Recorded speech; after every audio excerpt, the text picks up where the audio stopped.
बिस्मिल्लाहिर्रहमानिर्रहीम। FSc biology part 2। आज हमने करना है फीडबैक मैकेनिज्म। फीडबैक मैकेनिज्म जो है वो इंट्रैक्शन है जिसमें कंट्रोलिंग सिस्टम जो है वो कंट्रोलिंग सिस्टम जो है वो खुद कंट्रोल हो रहा होता है by the product of reaction.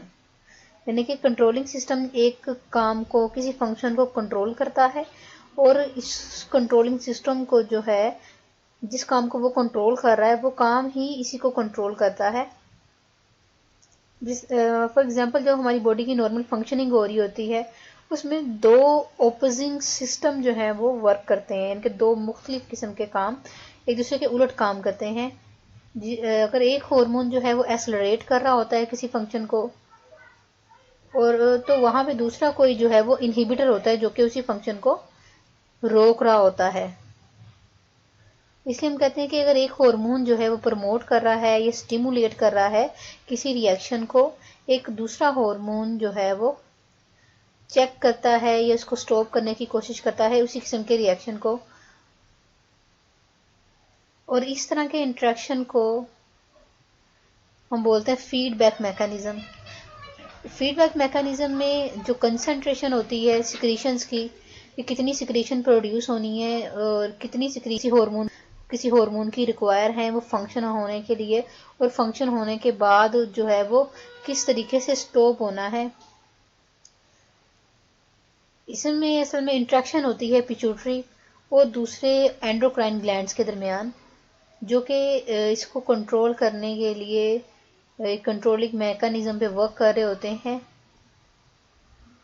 यहाँ पे जो एग्जांपल दी हुई है, ये जो डायग्राम दिखा रहे हैं हम, यहाँ पे एग्जांपल दी हुई है थायराइड ग्लैंड की, कि थायराइड ग्लैंड जो है वो किस तरह वर्किंग करते हैं।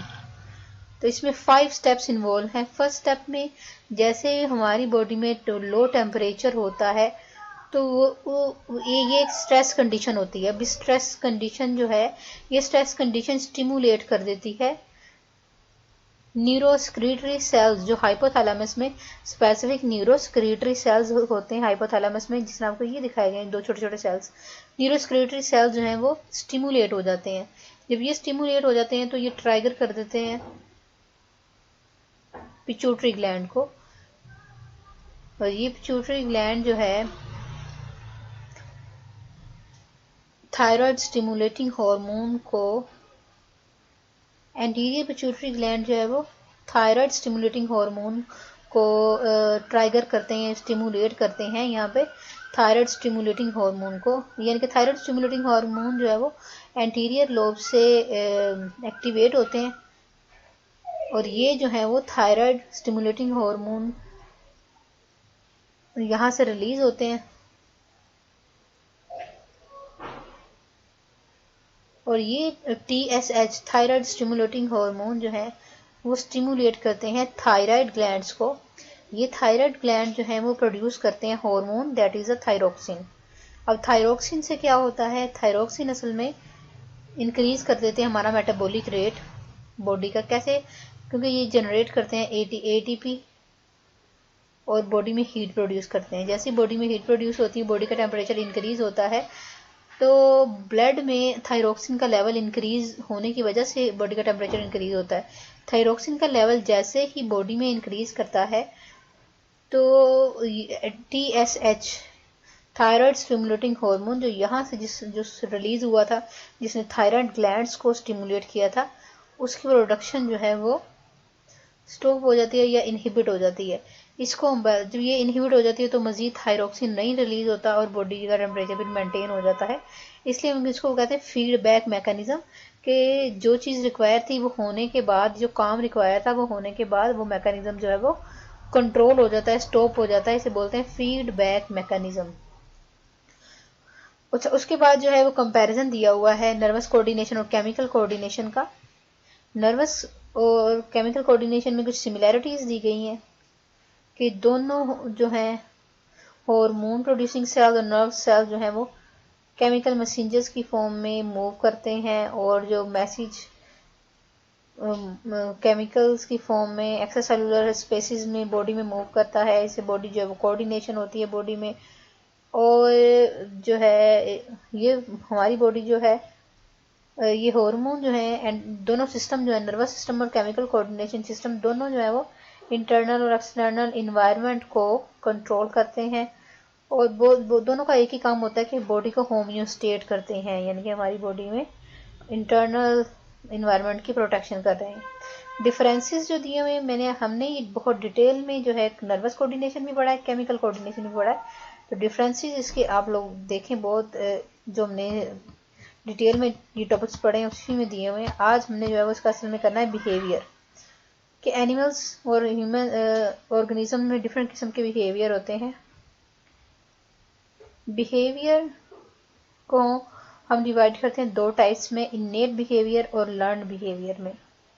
इनेट बिहेवियर जो होता है ये हम कहते हैं प्री डिटरमाइंड होता है, इनहेरिटेंस यानी कि उसकी विरासत का हिस्सा है कि उसने वो काम जो करना है उसके जीन्स में ही शामिल है कि उसने ये वर्क करना है। स्पेसिफिक नर्व ये साइटोप्लाज्मिक पाथवेज होते हैं मल्टीसेलुलर ऑर्गेनिज्म में। तो हम कहते हैं इनेट जो है वो कलेक्शन ऑफ रिस्पॉन्सेज है जो कि प्री डिटरमिन्ड होते हैं उसके इनहेरिटेंस में, उसकी विरासत में, या उसमें साइटोप्लाज्मिक पाथवे होते हैं जिसमें मल्टीसेलुलर या यूनिसेलुलर ऑर्गेनिज्म जो हैं वो कोई भी रिस्पॉन्स शो करते हैं।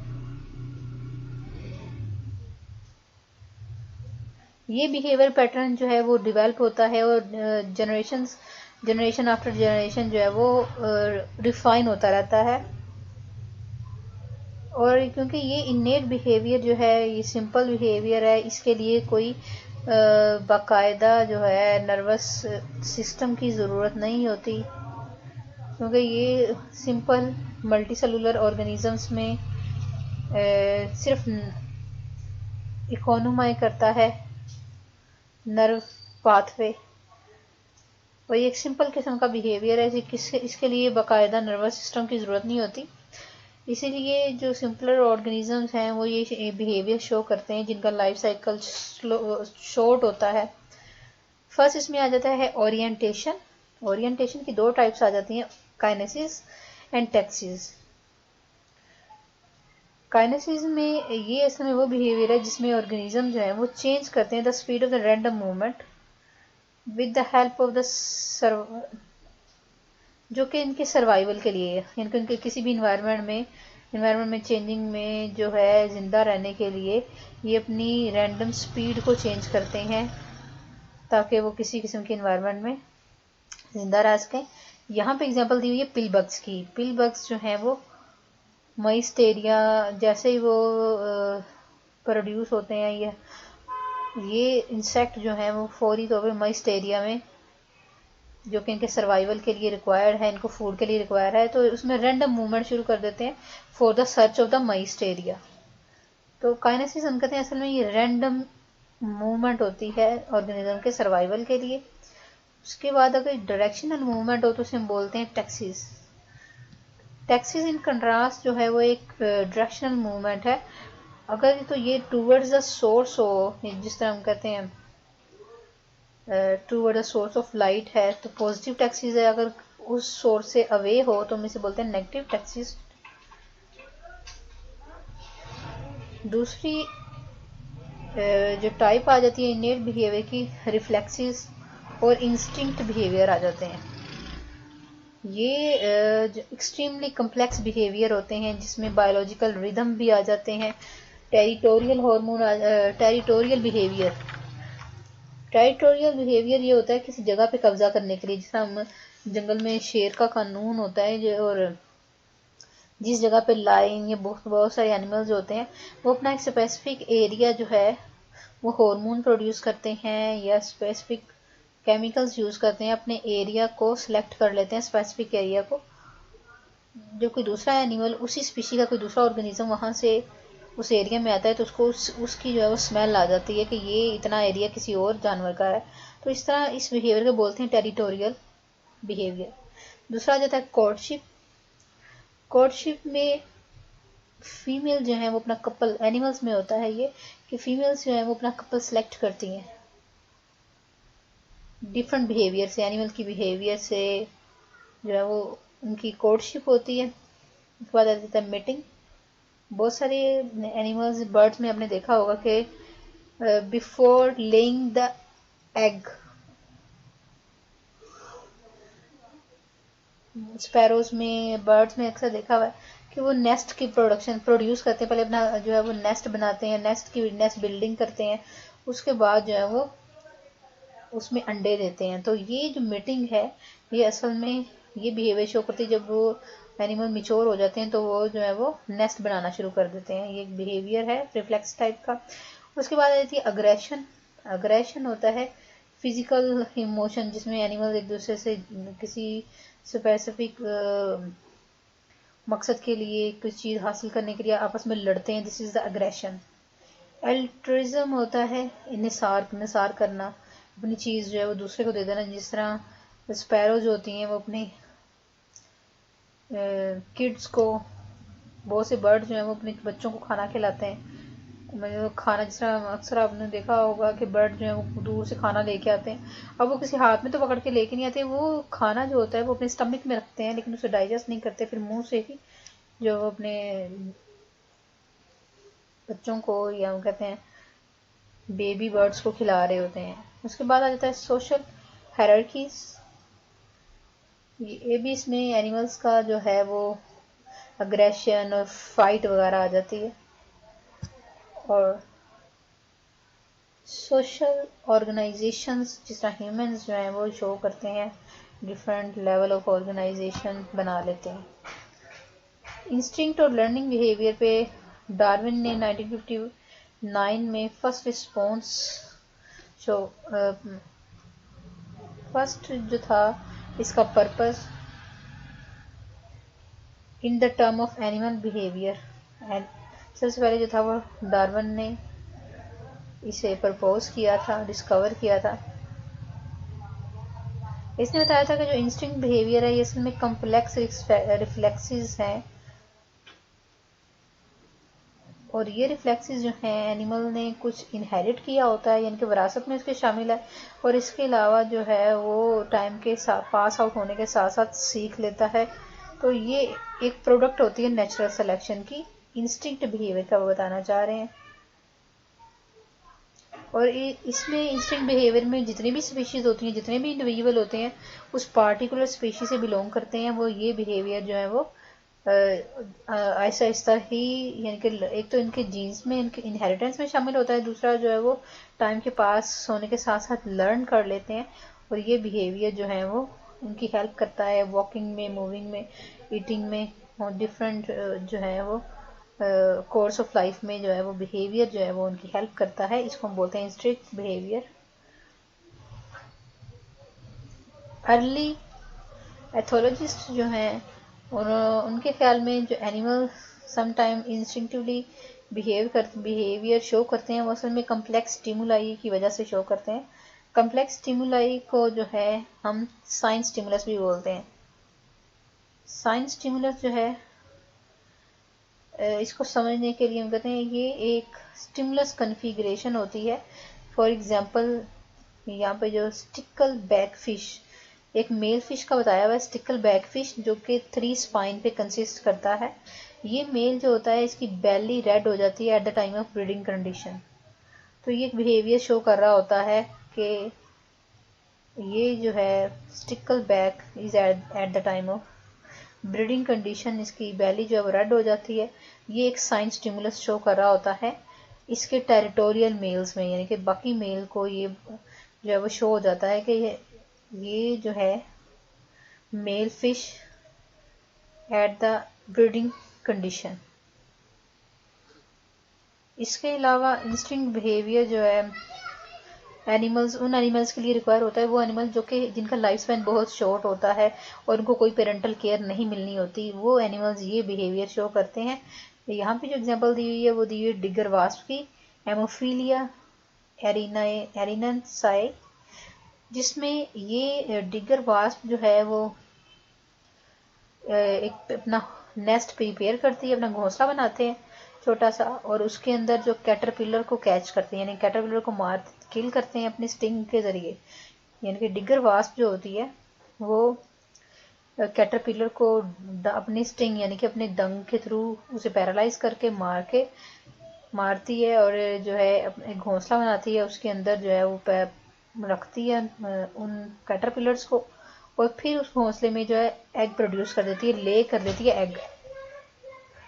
और इस तरह उसके बाद घोंसले को जो है वो बंद कर देती है। इसके बाद जो है इस डिगर वास्प की डेथ हो जाती है। उस लार्वा में से जो उसने एग प्रोड्यूस किए हैं, उसके अलावा लार्वा में से जब उसके लार्वा प्रोड्यूस होते हैं एग में से, तो उनको निकलते ही वो फूड मिल जाती है कैटरपिलर की फॉर्म में, जो कि उसने किल करके रखे होते हैं वहां पे। इस तरह इसके एग्स को, इसके लार्वा को पेरेंटल केयर मिल जाती है। ये प्रोसेस जो है कुछ वीक के अंदर अंदर जो है वो खत्म हो जाता है। और इंस्टिंक्ट बिहेवियर जो होता है डिगर वास्प में, वो परसेप्शन आ कैटरपिलर, पता कैसे चलता है कि वो जो है वो उसकी डेथ होने वाली है? जब वो कैटरपिलर को देखती है, उसे कैटरपिलर मिल जाते हैं, तो उसको एक साइन स्टिमुलस मिल जाता है for laying the egg.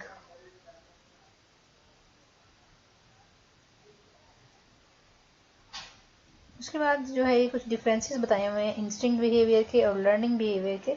Instinct behaviour कौन सा ऐसा बिहेवियर होता है जो कि डिपेंड करता है हेरिडिटी मटेरियल पे एनिमल्स के। और इसके अलावा इंस्टिंक्ट बिहेवियर जो है ये राइट रेस्पॉन्सेज, यानी कि उसके नर्वस सिस्टम में एक तो उसने इनहेरिट किया हुआ है, दूसरा वो बिल्ड कर लेता है, कुछ सीख लेता है अपने इन्वायरमेंट से। इसी को बोलते हैं इंस्टिंक्ट बिहेवियर। इननेट बिहेवियर में हमने कहा था कि वो उसका जो है वो स्पेसिफिक कलेक्शन ऑफ रिस्पॉन्सेज जो उसके जीन्स में था। इंस्टिंक्ट में उसकी इनहेरिटेंस भी है और वो जो है वो बिल्डअप कर लेता है रिस्पॉन्सेज अपने नर्वस सिस्टम में थ्रू द टाइम। और लर्निंग बिहेवियर जो है वो इन्वायरमेंटल इन्फ्लुएंस पे ही डिपेंड करता है।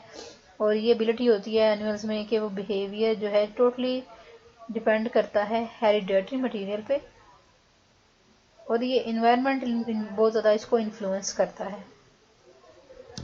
इंस्टिंक्ट बिहेवियर में कोई प्रीवियस एक्सपेरिमेंट या एक्सपीरियंस जो है इस बिहेवियर को चेंज नहीं करता है, लेकिन लर्निंग बिहेवियर में एनिमल को अगर पता चलता है कि इस बिहेवियर से कोई इसको फ़ायदा या नुकसान होता है, तो वो उसको गेन करता है कि मैंने दोबारा ये काम करना है या नहीं करना।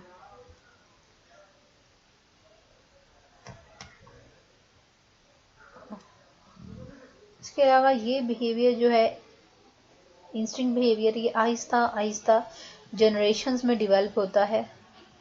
और जो लर्निंग बिहेवियर है ये एक ही ऑर्गेनिज्म की लाइफ में वो जो कुछ सीखता है अपनी एक ही लाइफ में कुछ टाइम गुजरने के साथ साथ सीखता है।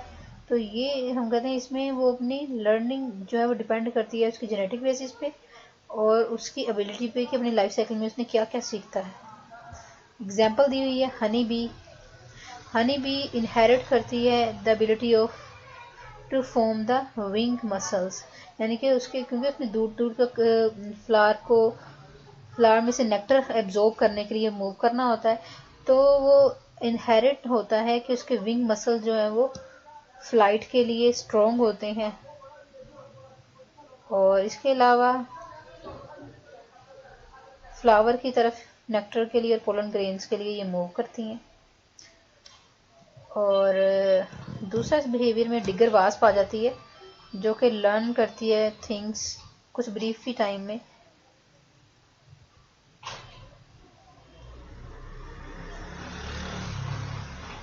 जिसमें वो शॉर्ट टाइम ड्यूरेशन में ही अपना लाइफ स्पैन जो है कंप्लीट कर लेती है।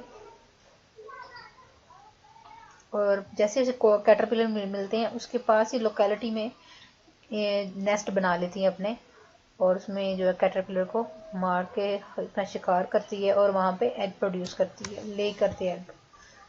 जबकि इस बिहेवियर में कंडीशन रिफ्लेक्स टाइप 1 हमने पढ़नी है, जिसमें हम कहते हैं डॉग को जब ये एक्सपेरिमेंट किया गया कि जब भी डॉग को एक खाना दिया जाता था और उसको साथ में एक बेल बजाई जाती थी, यानी कि खाना देने से पहले एक बेल बजाई जाती थी फिर उसको खाना देते थे।